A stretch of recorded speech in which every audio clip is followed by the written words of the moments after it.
You suck at cooking, yeah, you totally suck. If you hate apple pie, you're going to love this apple pie. But if you love apple pie, you're also going to love this apple pie. But how could anyone hate apple pie when you're simply taking nature's most perfect, sweet, cool, crunchy texture experience and turning it into a warm, soft mush? Granny Smith apples are known as one of the best apples to use for apple pie. And while using fresh apples is often recommended, I personally prefer the dehydrated ones. You just add them to water and these things rehydrate like nobody's business, because it isn't anyone's business which apples you use. Of course, you can go ahead and use canned apples, or you can even use Big Apple apples. Go with whatever apple is easiest or best, or beesiest. Now we're going to start peeling around 7 or 8 of these apples, which is going to test our patience because it takes a long time. It's best to just pretend you're in the olden days when peeling apples was the most fun activity available, next to punching trees. And once you're done that, don't forget to reward yourself with a delicious bowl of apple peel cereal.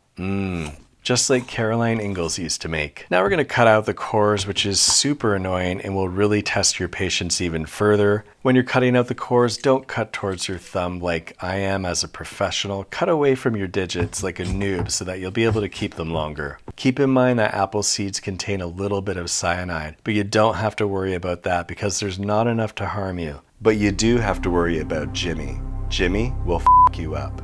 Now we're going to do something that will absolutely drive you mad, which is slicing the apples. Because we're not just going to slice them, we're going to sliver them. Since this takes around 6 years, we'll put our apples into a bowl of water so that they don't turn too brown. And this is where apple pie haters just might be converted. When you bite into apple pie fragments that are this small, you don't feel that disgusting mush from fat chunks of apple found in pies made by disrespectful people. It's more like a mama bird already chewed it up for you and then spat it in your mouth, so it's not gross. You can also use a grater and shred the apples into smithereens. We're going to add some lime juice to the slivers because of that whole browning thing we talked about. Now we're going to make the apple pie gravy, which we'll do by putting a stick of butter in a saucepan on medium-low heat. And then we're going to Wangjangle in 3 tablespoons of flour, which makes a sort of roux, and as you cook this for a couple minutes, you're going to get these awesome nutty flavors. Then we'll Wangjangle in a 1/4 cup of water and 1 cup of sugar until it's boiling a bit like lava. Then we'll turn the heat all the way down while we keep Wangjangling for a few minutes. Then take that off the heat and let it cool quite a bit. Now we're going to add 1.5 tablespoons of cinnamon to those apple slivers and Wangjangle that thoroughly. Now we're going to add our apple pie gravy to the apple pie slivers and Wangjangle those together until they're coated in apple pie gravy harmony. To make this simple but delicious and flaky crust, we'll start by sprinkling flour on our cutting board. And then,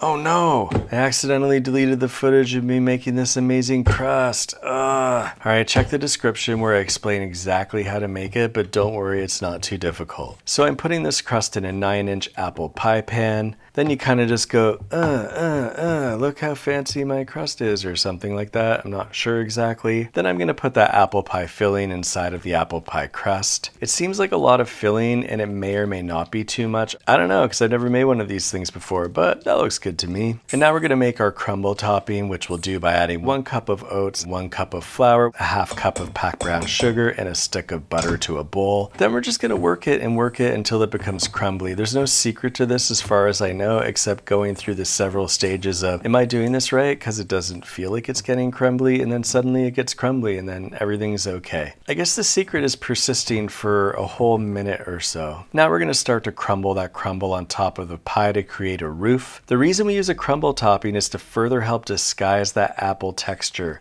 You're welcome. Some might call an apple pie with a crumble topping a Dutch apple pie, but they'd be wrong. A Dutch apple pie looks like this. Now we're going to cook that on 425 for around 15 minutes. Then we'll turn that heat down to 350 and cook it for another 45 minutes or so. You may or may not want to add tin foil to the top of the pie to avoid it getting too dark, or it might just be fine. I don't know. I added foil and then I wanted it darker, so I blasted it with the broiler. You can't trust me, guys, but you can trust me in terms of putting in the perfect amount of pie filling, because I'm just really good at estimating pie filling. Alright, now we're going to let our pie rest for a full 2 hours. That's right, a full 2 hours, unless you want it to spill out like this, which quite frankly is awesome because it's warm and delicious. But here it is after 2 hours. That extra hour makes the caramel sauce condense into this ribbon along with the ice cream due to the magic of precipitation or something like that. Also, this recipe is inside my totally brand new book. Whoop!